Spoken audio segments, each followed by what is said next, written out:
Hello, I'm Dr. Anjali Bhatawdekar. I'm a pediatrician. Hello, I'm Dr. Manoj Bhatawdekar. I'm a psychiatrist. Thank you very much for watching our episodes on wise parenting. Many grandparents have responded to us saying that they need an episode on the role of grandparents in the development of preschoolers. So here we are with this topic today. Let us compare the situation between parents and grandparents. Parents are busy, duty conscious, and more concerned with nutrition, academics, and disciplining of their children. As against this, grandparents are more relaxed, they have more free time on hand, and can spend quality time with the grandchildren. They are great storytellers, so they tell stories which are very interesting, which promotes language development, development of ethical, moral, and spiritual principles in a child. Grandparents have unconditional love, which children are in need of all the time. Therefore, grandparents have a great role to play. So, grandparents can be excellent companions for their grandchildren. But there are certain things that grandparents have to look out for when they are dealing with their grandchildren. Let me give you some examples about this. I know a grandfather who used to take his 5-year-old grandson for a walk around the society.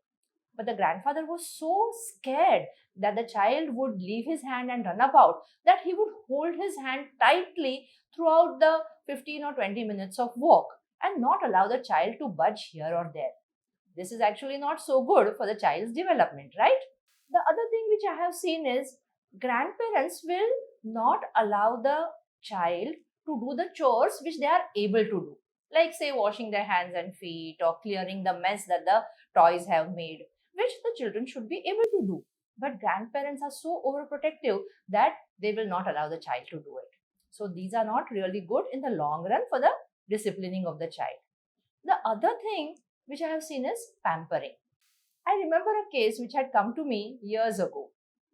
The grandfather of this child would take the child for a walk, and this child was so smart that in front of the ice cream shop, he would literally sit on the road and throw a temper tantrum if he was not given an ice cream.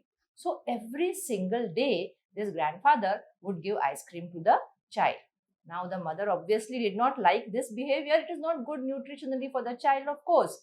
So, they had come to me. The funny thing was that if the mother took the child around, he never showed this behavior.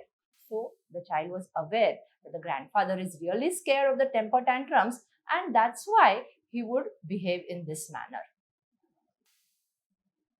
Another problem which I have seen with grandparents is supposing the grandchild has some behavioral issues. The child is not behaving well.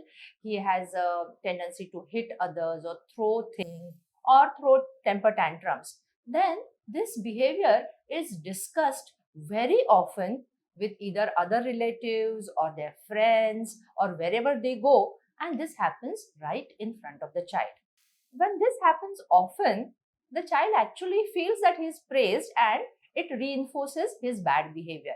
So, the grandparents need to take care that if there is a bad behavior and you want to talk about it, take care to see that the child is not around, not even in the house, because we have seen that children, even if they are in the other room, they somehow or the other know about what is going on in the house. So, please take care about this. The other thing which we have noticed very often is if there is a disagreement between the parents and the grandparents about how to bring up the child, about the discipline, about the nutrition, etc., then at times we have seen grandparents actually bribing the child with things they're not supposed to eat or things they're not supposed to do just because they want the child on their side. Yes, there can be disagreements within a family.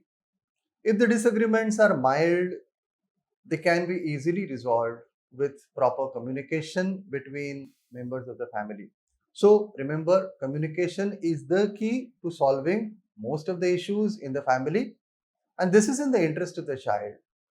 There needs to be unanimity when it comes to disciplining a child, because if there are loopholes or gaps, a child can easily escape through them and take undue advantage of the situation. Remember, life is not a TV serial, so please do not make TV serials your role models. If the disagreements are severe, please seek professional help, ideally from a psychiatrist or a counselor.